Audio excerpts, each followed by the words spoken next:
The hospital was never fully quiet. Even at night, it breathed. Air handlers whispered through vents. Monitors pulsed with steady rhythms. Shoes moved across linoleum in patterns that never truly stopped. People spoke in low voices, as if the building itself might overhear. She preferred the night shift. Fewer people. Fewer conversations. Fewer explanations. Her name badge read, Nurse A. Rahman. Most people called her Aisha, but they rarely said it twice. She was easy to forget in a corridor full of louder personalities. She moved with measured steps, hands folded behind her back when she walked. She did not rush. She did not waste motion.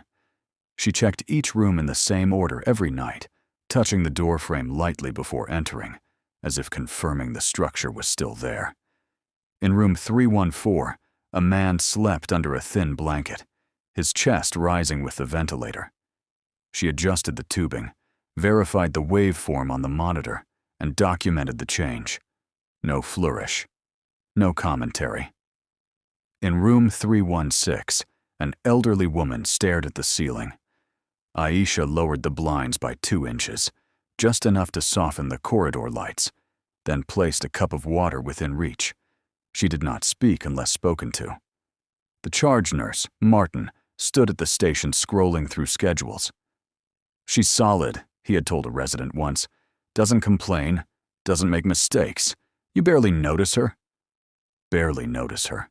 That was how most of them described her. She preferred it that way. At 2:17, a trauma call echoed over the intercom. Ambulance inbound. Motor vehicle collision.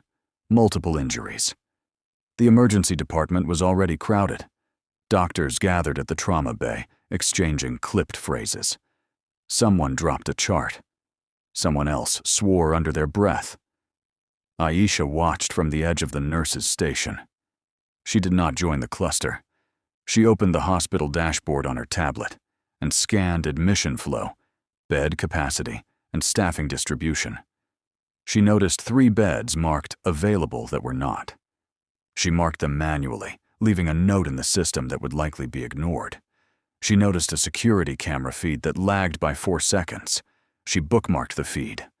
She noticed that 2 transporters had been reassigned to non-critical tasks, leaving only 1 for incoming trauma patients. She did not mention it. She logged the pattern and waited. Dr. Levin, a young attending physician, approached her station. "Hey, Nurse Rahman," he said, voice tired. "You're on 3 West tonight, right?" "Yes," she said. "We might need overflow beds. If things get tight, prepare to transfer stable patients." "Yes." He hesitated, as if expecting more. She returned to her screen. He walked away. The staff lounge. Someone laughed at a joke she did not hear. Someone else argued about policy changes. Aisha poured tea into a paper cup and sat alone at the corner table. She reviewed the hospital's emergency operations manual on her tablet. She had read it many times, but she treated it like a living document, cross-referencing procedures with real-world constraints. She annotated gaps. She highlighted assumptions that no longer matched reality. She kept her notes private. At 2:43, a security alert flickered across her dashboard. Unauthorized door access attempt. Supply corridor B.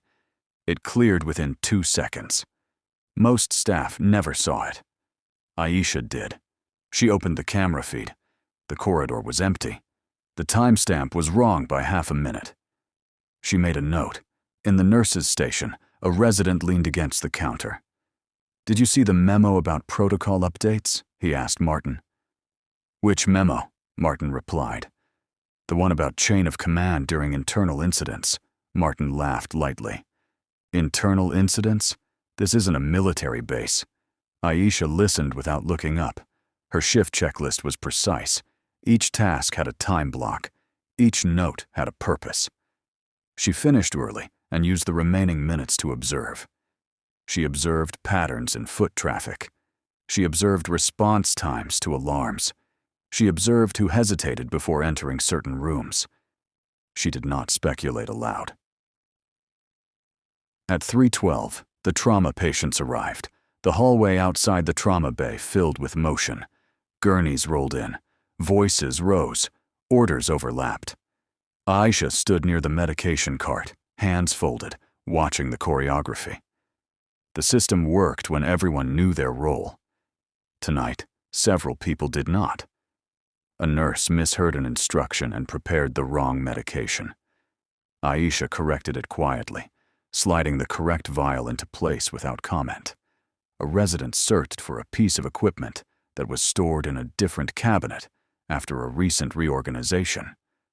Aisha pointed to the cabinet without speaking. They did not thank her. They did not ask her name. They assumed she was simply attentive. At 3:30, the hospital's central dashboard flickered. For a brief moment, bed capacity showed negative numbers. Then it corrected. No one reacted. Aisha took a screenshot.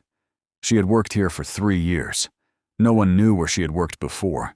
Her file listed previous employment as contract medical services, with no details. Human Resources had accepted the paperwork without question. She had not volunteered information. At 4:05, Martin approached her. "You okay to take an extra patient if we need to move someone from ICU?" he asked. "Yes." "You're always so calm," he said. "Wish some of the new hires were like you. No drama." She nodded once. Calm was a skill. At 4:05, Martin approached her. "You okay to take an extra patient if we need to move someone from ICU?" he asked. "Yes." "You're always so calm," he said. "Wish some of the new hires were like you. No drama." She nodded once. Calm was a skill. At 4:22, a system-wide message appeared on her tablet. Notice: temporary communications latency detected. IT is investigating. She checked the server status panel. Latency was not temporary. It was patterned. She adjusted her documentation schedule to avoid reliance on real-time updates. She did not inform IT. In room 320, a patient's heart rate spiked. The alarm sounded. Aisha entered, assessed, administered medication, and stabilized the patient within 2 minutes. Dr. Levin arrived after. "Everything okay?" he asked. "Yes." "What happened?" "Transient arrhythmia." "Resolved." He reviewed the chart. "You're fast," he said. She did not respond. At 5:10, the sky outside the windows began to lighten. The hospital shifted toward morning rhythm. Administrators would arrive soon. Day shift nurses would bring noise. Aisha finished her notes. She stood by the window at the end of the corridor, watching the city wake up. She did not look tired. She did not look relieved. She looked as if she was waiting for something. Behind her, the hospital continued its quiet breathing. Systems hummed. People moved. Alarms slept. And beneath the surface, small fractures widened. She saw them. She measured them. She prepared for them. But she said nothing. Not yet. The day shift arrived with sunlight and conversation. Voices filled the corridor. Coffee cups appeared on desks. Someone played a radio quietly in the break room until a supervisor told them to turn it off. Aisha stayed an hour past her shift. She preferred transitions. They revealed gaps. At 7:12, the charge board updated. 3 discharges, 2 admissions, 1 bed reassigned to surgery. The math did not align with the physical reality she had just walked through. She refreshed the dashboard. The discrepancy remained. She opened her private notes and typed a single line. Bed state integrity degraded. She did not flag it in the official system. Martin briefed the incoming charge nurse, Elena. "Quiet night," he said. "Couple of traumas, nothing major." Aisha stood nearby, reviewing inventory levels. Elena nodded. "Good." Administration is already nervous about throughput. Aisha marked a box on her checklist. She walked the floor again, this time with more deliberate pacing. In the supply room, 2 oxygen regulators were missing. The log showed them signed out by a name she did not recognize. She searched the employee directory. No match. She wrote the serial numbers down. In the radiology corridor, a security guard stood in the wrong place. He leaned against the wall, posture casual, eyes scanning. He wore the correct uniform, but his badge sat half a centimeter lower than regulation placement. She noted it. She did not approach him. At 8:03, an overhead page called for environmental services to room 305, spill cleanup. The response took 7 minutes. Standard response was under 3. Aisha timed it. She sat at a workstation near the stairwell and opened the hospital's internal messaging system. Several messages were delayed. Some arrived out of sequence. She cross-checked timestamps. Latency spikes were not random. They clustered around administrative nodes. She highlighted the pattern. Dr. Levin passed by again, hair damp from a rushed shower. "You're still here?" he asked. "Yes." "You should go home. You've been here since last night." "Yes." He paused. "You ever sleep?" She looked back at her screen. He walked away. She reviewed the emergency operations manual again, this time comparing it to the hospital's actual infrastructure map. Several redundancies listed in the manual did not exist anymore. Backup generators had been relocated. Secondary command centers had been converted into storage. She traced the consequences in her mind. She did not share them. At 9:20, an internal email circulated. Subject: routine system maintenance scheduled tonight. She read the attachment. Maintenance windows overlapped with peak patient inflow hours. She compared it with last month's schedules. The pattern repeated. She added another note. Maintenance timing suggests non-clinical priorities. She walked into the cafeteria and bought a small sandwich she did not eat.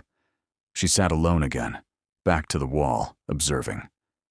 Administrators entered in tailored suits, their badges clipped neatly. They discussed funding, metrics, and public image. No one mentioned emergency readiness. A nurse she barely knew, Sarah, sat across from her. "You're always so quiet," Sarah said, unwrapping a granola bar. "Where did you train?" Aisha swallowed once. "Various places," she said. "Military hospital?" Sarah guessed, half joking. Aisha looked down at her hands. "No," Sarah shrugged. "You have that vibe, calm under pressure." Aisha finished her tea. At 10:05, an alert appeared on her tablet. Pharmacy inventory mismatch detected. It cleared before anyone else noticed. She opened the pharmacy log. 3 controlled medications had been relocated without documented authorization. She printed the log and folded it into her pocket. She returned to 3 West and stood near the nurse's station, pretending to update charts. She watched the elevators. She counted how many seconds the door stayed open. She counted how many people rode without scanning badges. She counted how many cameras had blind spots. At 10:47, the same security guard from radiology passed through 3 West. He looked at her. Their eyes met. He nodded once. She nodded back. He continued walking. She noted the time. She accessed the building management system through a terminal that most nurses never used. Temperature zones, airflow paths, locking mechanisms. She cross-referenced it with the emergency manual.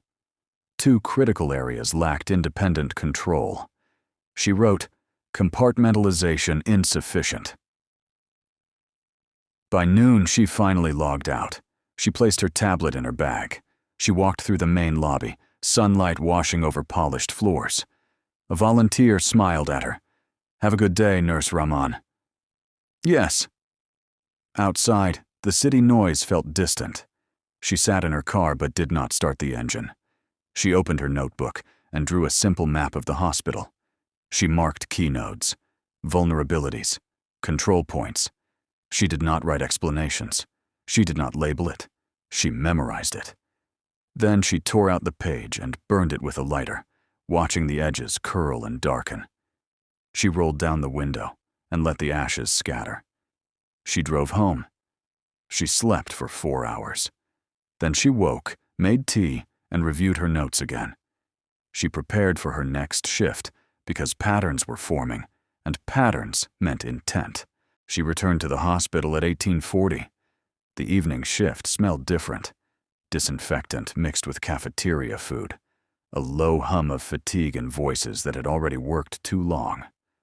Aisha clipped on her badge and walked to 3 West. The corridor felt tighter than usual. At 1857, her tablet vibrated. Notice, ambulance diversion lifted. High volume intake expected. She opened the city EMS feed. 3 incidents had been logged in the last 10 minutes. A multi-vehicle collision on the highway. A structural collapse at a construction site. A reported chemical exposure at a factory. The timestamps overlapped. She noted the convergence. At 19:06, the first ambulance arrived. The emergency department filled fast. Patients lined the hallway. Staff moved with urgency, but without cohesion. Aisha stood near the nurses' station and watched the system strain. She saw transport delays, compound triage errors. She saw supply depletion accelerate faster than restocking could follow. She began reallocating quietly. She moved carts closer to likely intake points. She pre-labeled IV kits. She staged oxygen cylinders in secondary corridors. No one asked her to. No one stopped her. At 1922, the hospital network slowed. Charts took longer to load. Messages queued. Monitors hesitated before updating. A resident complained. "System's lagging again." IT responded with an automated message. "Temporary degradation. No action required." Aisha opened the back-end monitor she had bookmarked. Latency was rising. She switched to offline documentation mode. At 1931, a loud tone sounded across the floor. Code yellow. Mass casualty protocol activated. The hospital had not practiced it in months. People moved anyway. Some moved in the wrong direction. Dr. Levin appeared at the nurses' station, eyes focused, voice raised. "We need beds. Move stable patients to step down. Clear the hallways." "Yes," several nurses said at once. Aisha opened the bed map. 3 beds marked ready were still occupied. She walked to room 312 and confirmed the patient was still on oxygen and telemetry, not stable for transfer. She returned and updated the map manually. She did not argue. At 1944, security called in. Unscheduled personnel in radiology corridor, verifying credentials. The call cut off mid-sentence. No one noticed. Aisha did. She opened the camera feed. Radiology corridor camera was offline. She closed the feed. She stood still. At 1952, a trauma gurney hit the elevator doors. The doors did not open. A technician cursed and hit the call button again. Aisha stepped forward, swiped her badge, and accessed the manual override. The doors opened. She guided the gurney out and cleared the path. No one commented. At 20:05, the hospital dashboard displayed a new alert. Internal system conflict detected. Administrative control pending. The message did not reach most devices. It reached hers. In the ICU, alarms rose. A ventilator lost connectivity. Nurses switched to manual monitoring. Aisha entered, checked the patient, and adjusted the backup system without calling for help. She marked the ventilator's network port on her map. At 2018, overhead lights flickered on 3 West, a minor fluctuation.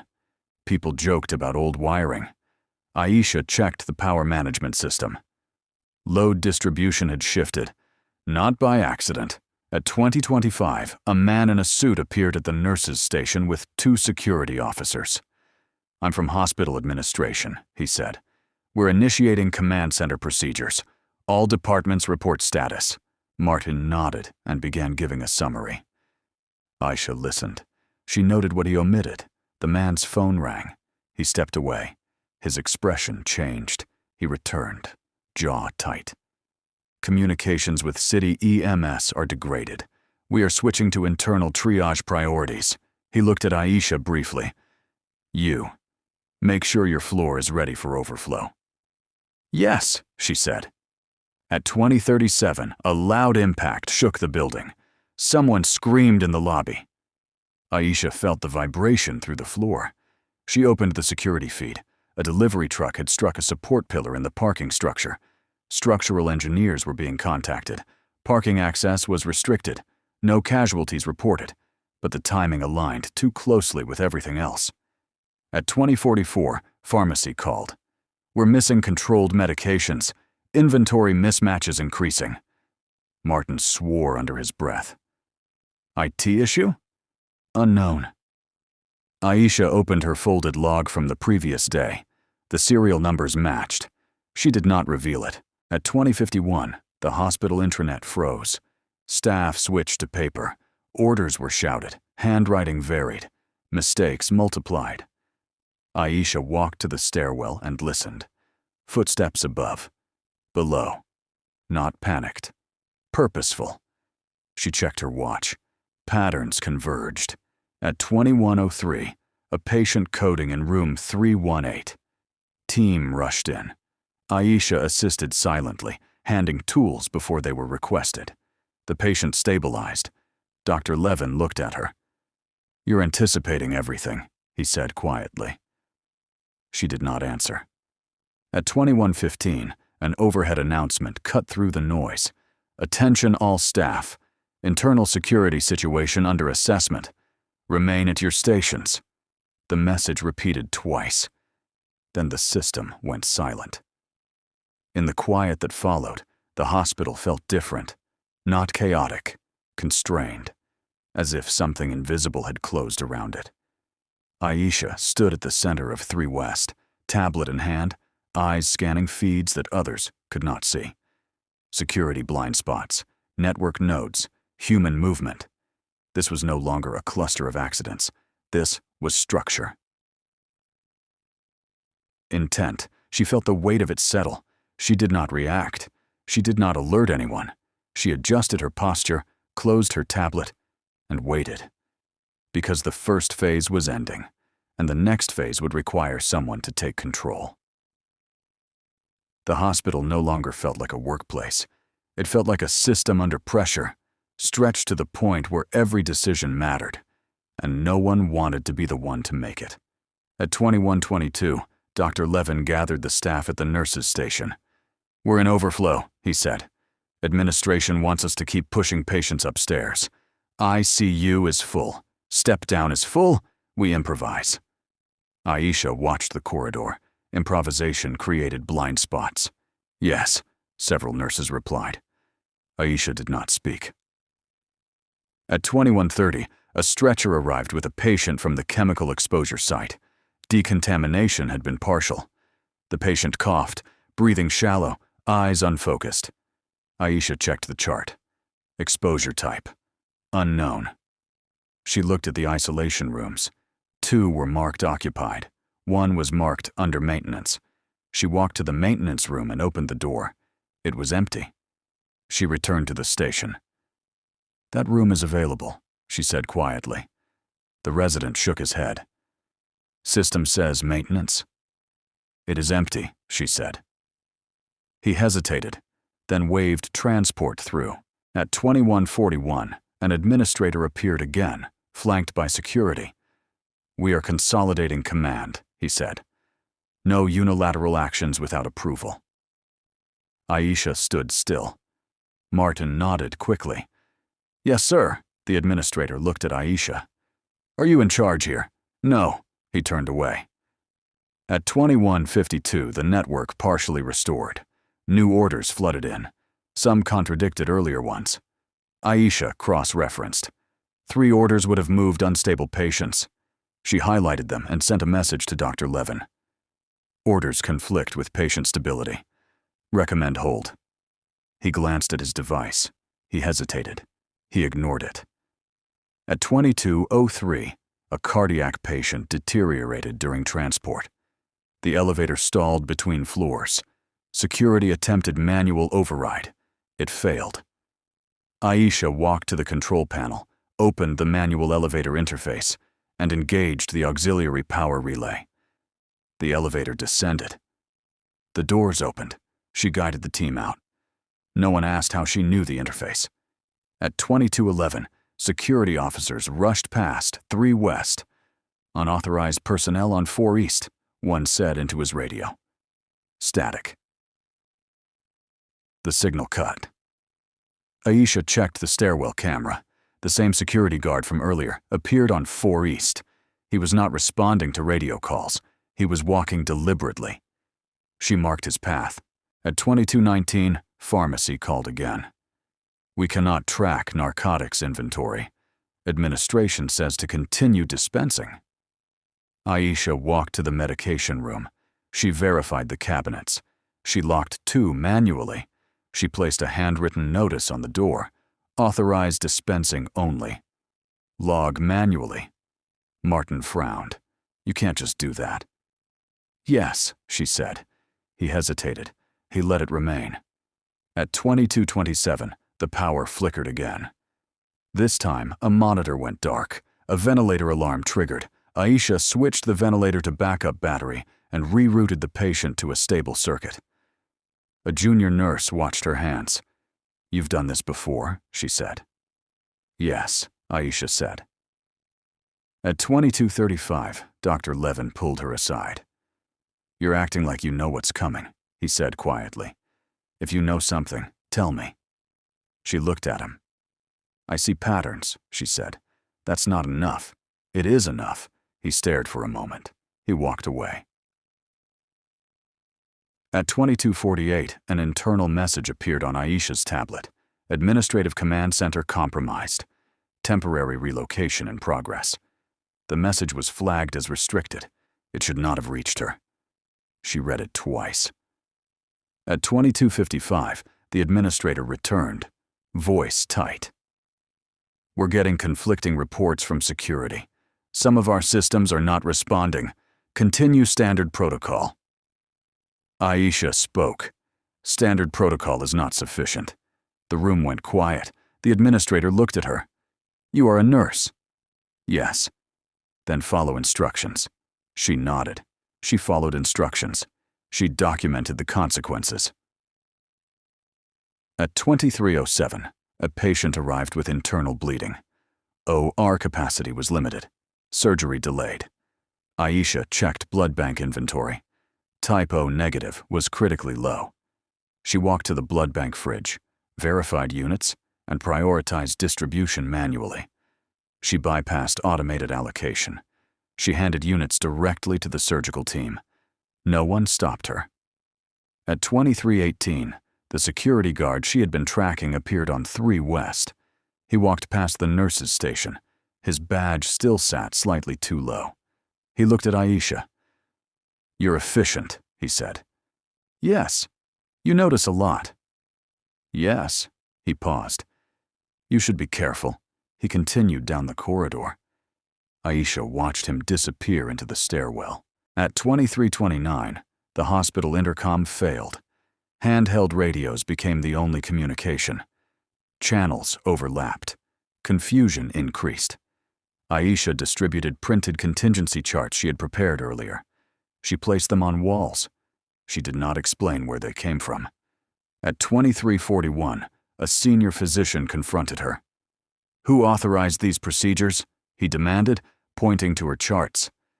"I did," she said. "You don't have authority." "They reduce error." He stared at the stabilized patient list. He did not remove them. At 23:53, alarms echoed across multiple floors. A coordinated surge. It felt synchronized. Aisha felt her pulse increase. She opened her notebook. She drew a line under her previous notes. Phase 2. She stood at the center of the floor again. People moved around her. Some noticed her. Most did not. She felt the edge of the moment where silence would no longer hold, the moment where following would no longer be acceptable. She folded her hands. She waited for the next failure, because when it came, she would not ask permission. At 00:06, the failure arrived. The central nursing dashboard went dark, not slow, not degraded. Off. Monitors continued locally, but the network spine that connected the hospital collapsed into static. Aisha felt the change before the alarm sounded. The air shifted when people realized the screen was not coming back. At 0008, Dr. Levin slammed his hand on the counter. "Where is it?" No one answered. At 0010, an overhead announcement crackled, then cut mid-sentence. "Attention all." Silence. People looked at each other. They waited for instruction. No instruction came. Aisha stepped forward. She opened her bag and removed a folded document. It was printed, laminated, and marked with internal classification headers that did not match hospital branding. She placed it on the counter. "This is the hospital emergency compartmentalization protocol," she said. Martin frowned. "We don't have—" "We do," she said. "It was archived after restructuring. It is still valid." The senior physician crossed his arms. "Who gave this to you?" She did not answer. She turned to the nurses. "Lock down 3 west stairwells. Limit movement to essential transport only. Convert rooms, 311 to 318, into a triage cluster.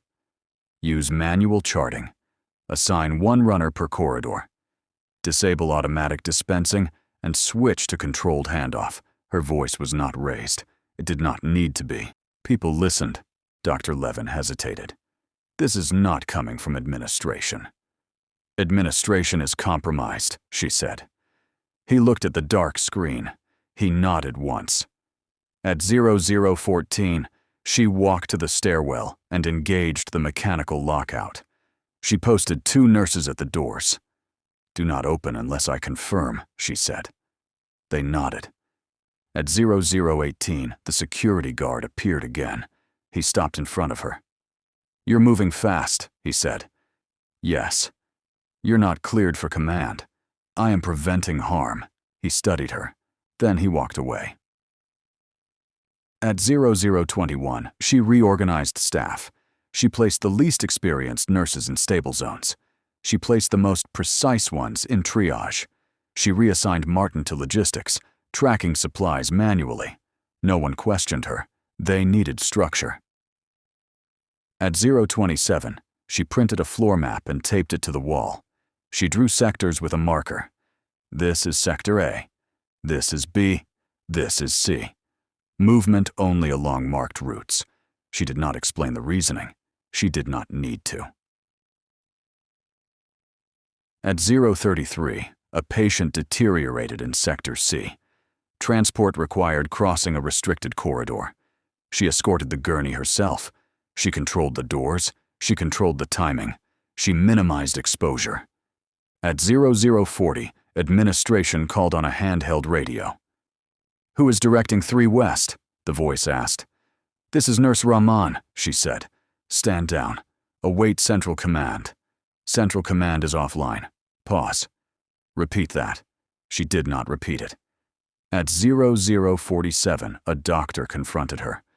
"You're acting like this is a tactical operation." "It is," she said. He stared. He did not argue further. At 0053, pharmacy attempted to override her manual locks. She denied access. She logged every transaction on paper. She signed each entry with initials that were not her own. She knew how audits worked. At 1:05, the same security guard returned with another officer. "We're restoring control," the officer said. Aisha handed him the laminated protocol. "Read Section 3, she said. He scanned it. His eyes changed slightly. He handed it back. At 1:12, she initiated a controlled patient redistribution. She avoided elevators. She used stairwells she had marked as safe. She coordinated movement through runners and hand signals. It felt rehearsed. It was not. At 1:20, Dr. Levin approached her again. "You should have told someone you could do this," he said quietly. "I did," she said. "When?" "By not failing." He looked at her. He understood partially. At 1:28, an alarm sounded from the parking structure. Structural integrity sensors triggered. She checked the building management system. The parking pillar strike had compromised a secondary power conduit. She rerouted power to essential circuits. She shut down non-essential lighting. The corridor dimmed. People calmed. At 1:35, an administrator appeared on 3 West, out of breath. "You cannot lock down a floor without authorization." She handed him a pen. "Sign here," she said, pointing to the protocol form. He hesitated. He signed. At 1:41, a pediatric patient began seizing. The medication was stored in a locked cabinet. She opened it. She administered the dose. She documented. The seizure stopped. The child slept. At 1:50, the hospital felt different, not chaotic. Structured, contained. People moved according to her design. They did not call it that. They just followed. She stood at the center of the floor, watching. Her hands did not shake. Her voice did not rise. Her eyes tracked every variable. No one asked where she learned this. No one asked why she had the protocol. They only noticed that the chaos was shrinking. And somewhere in the building, someone noticed her. The hospital stabilized, but authority did not. At 2:03, an unfamiliar voice came over the handheld radio. "This is Regional Medical Command. Identify who is controlling 3 West." Aisha listened, then pressed the transmit button. Nurse Rahman. A pause. "Your credentials are not listed for operational command." "Patients are stable," she said. Another pause. "Stand by for compliance review." She released the button. She did not stand by. At 2:11, 2 administrators arrived with security. Their faces were pale. Their badges were perfectly aligned. "We are assuming control," the senior one said. "You will return to standard duties." Aisha handed him the updated floor status report.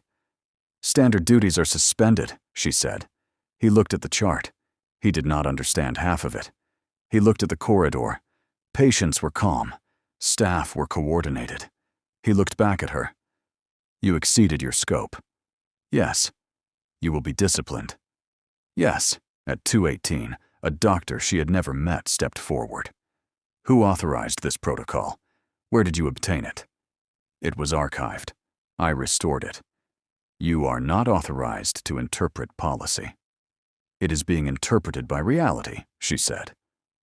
The doctor frowned. He walked away. At 2:24, the security guard she had been tracking returned. This time, he stood beside the administrators. His badge was now aligned correctly. He avoided her eyes. "Security sweep is ongoing," he said. "No internal threat detected." Aisha listened. She compared his earlier path logs. She did not challenge him. At 2:31, Regional Command called again. "We are receiving conflicting data streams.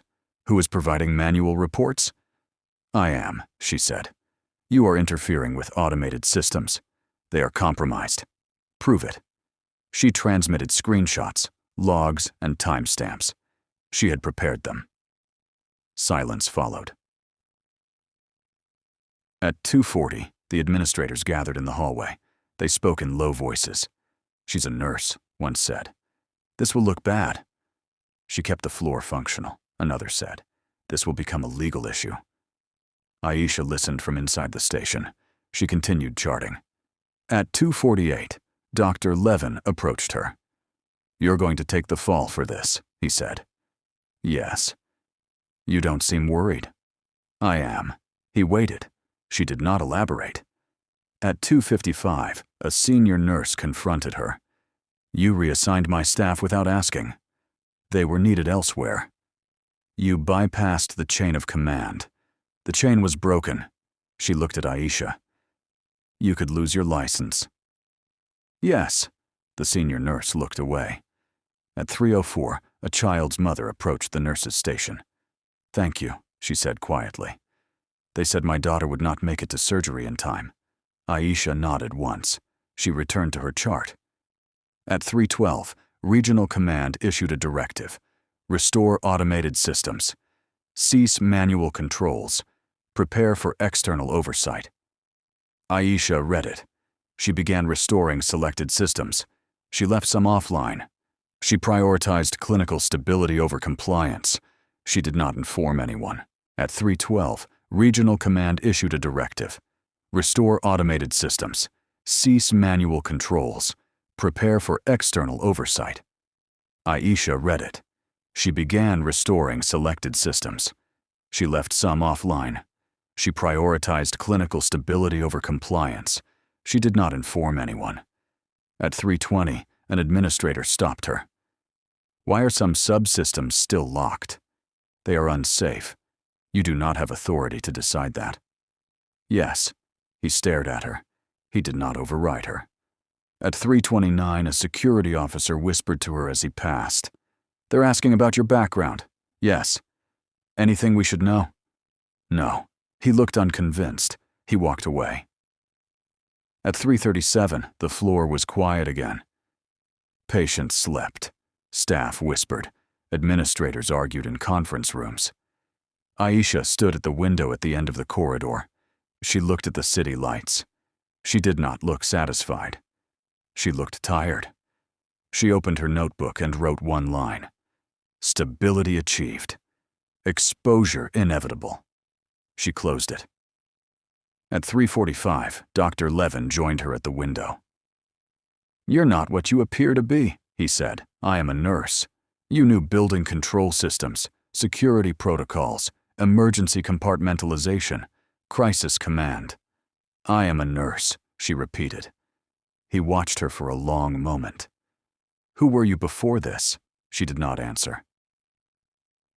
At 3:52, Regional Command announced they were dispatching an oversight team, arrival in 40 minutes. Administrators began preparing statements. Security began sealing logs. Weisha continued her duties. At 4 o'clock, the hospital felt calm, but calm carried consequences. She knew what was coming. She accepted it. She returned to the nurses' station, checked on patients, and waited. The oversight team arrived before dawn. 2 black vehicles stopped at the emergency entrance. Men and women in neutral suits stepped out, carrying tablets, identification clipped high, expressions controlled. They did not look at patients first. They looked at logs. At 4:12, a woman with a federal insignia approached the nurses' station. I'm Agent Cole, she said. We're conducting an incident assessment. Who directed operational control on this floor? Aisha looked up. I did.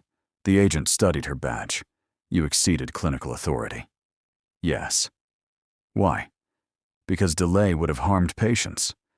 At 4:18, administrators joined them, speaking quickly, defensively.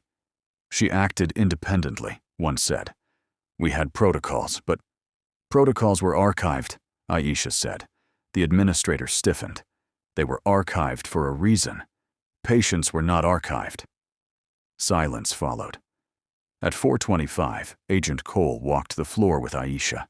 They stopped at the medication room, the triage cluster, the controlled corridors. Who trained you in compartmentalization? The agent asked. Training. Where? Various institutions. The agent did not press. She marked something on her tablet. At 4:33, a call came from surgery. Blood supply was dropping again. A delayed shipment had been rerouted. Several operations were still pending. Regional Command recommended postponement of non-critical surgeries. One case was borderline, a 12-year-old boy with internal injuries from the structural collapse.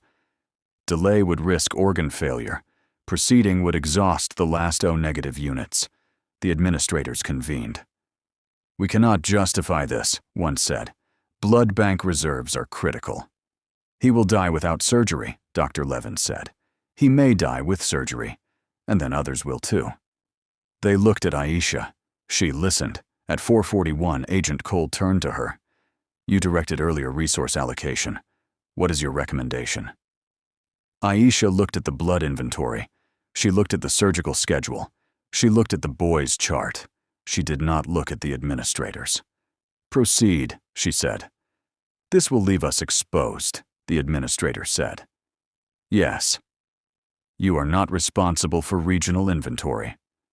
I am responsible for this floor, she said. At 4:47, Dr. Levin prepared the OR. Aisha escorted the blood units herself. She signed the release.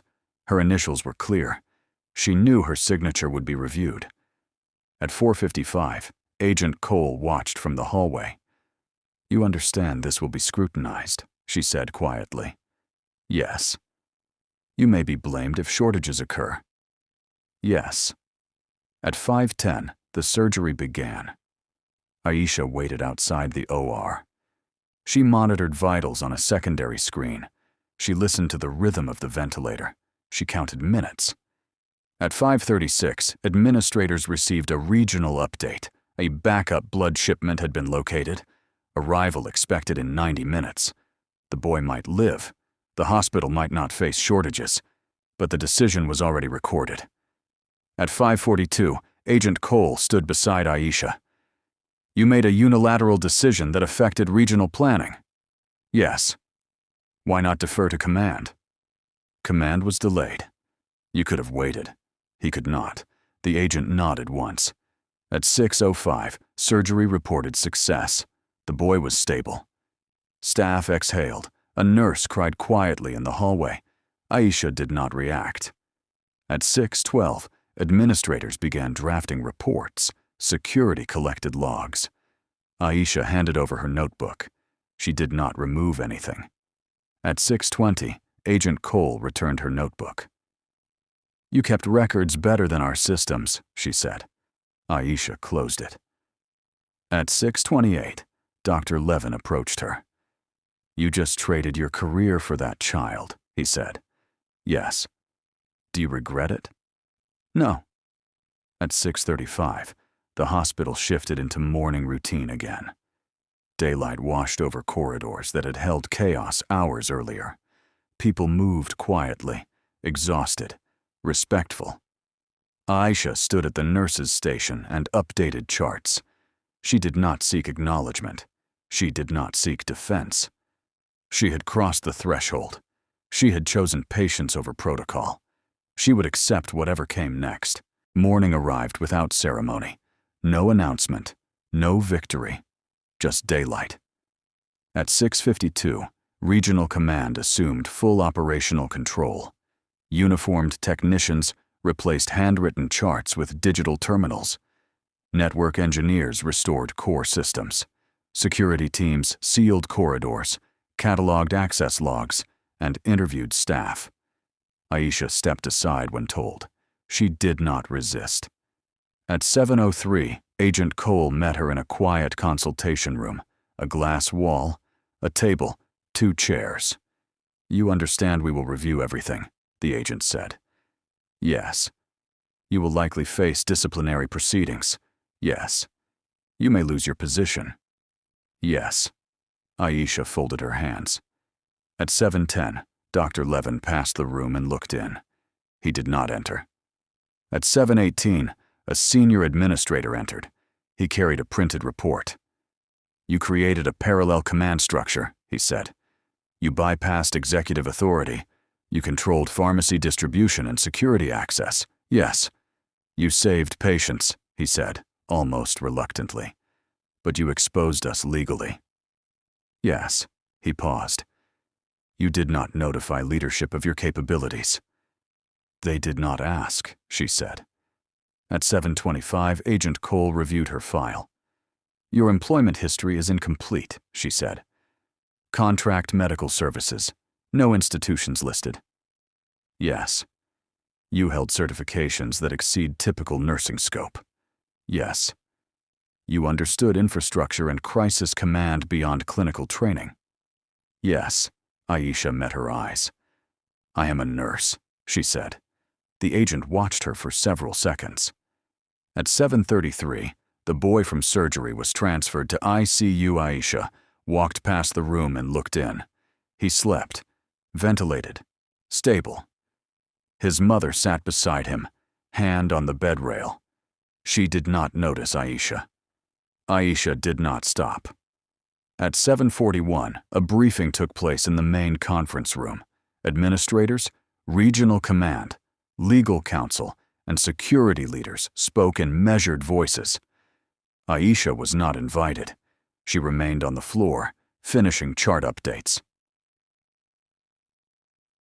At 8:05, a senior nurse approached her. "You did what they wouldn't," she said quietly. "Yes." "They won't thank you." "Yes." At 8:12, Martin returned to the station. He looked older than the night before. "They're calling you an anomaly," he said. "Yes." "They're calling you a liability." "Yes." He hesitated. "They're also calling you effective," Aisha continued typing. At 8:24, Agent Cole walked through the floor one last time. She stopped near Aisha. "You avoided unnecessary force," she said. "You used restraint. That matters." "Yes. You are not what we expected. I am what is here." The agent nodded. At 8:36, Regional Command issued a statement to staff. Incident contained. Systems restored. Normal operations resumed. No mention of her. At 8:50, administrators informed her of temporary reassignment pending review. She signed the document. She did not argue. At 9:03, Dr. Levin finally spoke to her privately. "They're going to erase this," he said. "Yes." "They'll credit systems, procedures, collective effort." "Yes." "You're fine with that?" "Yes." He studied her. "You controlled chaos without anyone noticing who you were." She did not respond. At 9:17, the hospital returned to noise. Phones rang. Visitors arrived. Staff joked again. The night felt unreal. Aisha finished her shift. She removed her badge. She placed it in her pocket. She walked through the lobby. No one stopped her. Outside, the city was bright. She stood on the steps for a moment. She did not look back. 2 weeks passed. The hospital returned to its ordinary rhythms. Staff rotations changed. A new emergency preparedness memo circulated. Most people stopped talking about the night the systems failed. Aisha returned on a modified schedule. Her badge still opened the same doors. Her name still appeared on the roster. Nothing else had changed on paper. She worked the night shift again. Fewer questions, fewer conversations. The corridors felt familiar. Dr. Levin passed her at the nurses' station.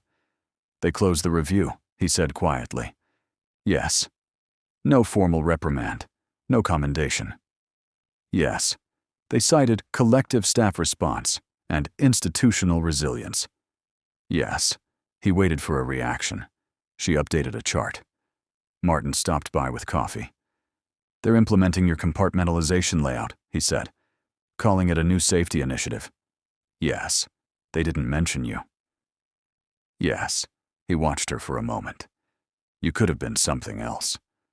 "I am something," she said. In room 318, the boy from surgery sat up for the first time. His mother laughed softly. A nurse adjusted the IV line.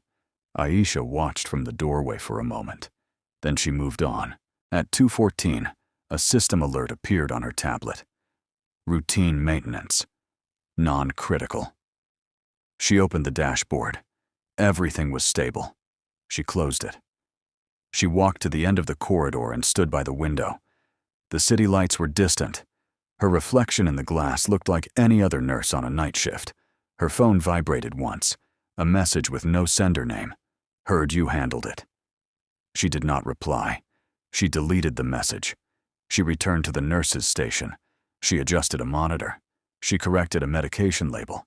She lowered a blind by 2 inches. Small, precise actions, invisible to most. At 3 o'clock, the hospital breathed quietly. She listened. She waited. Not for recognition. Not for command. Just for the next moment when silence would need structure. Her name badge read, Nurse A. Rahman, nothing else.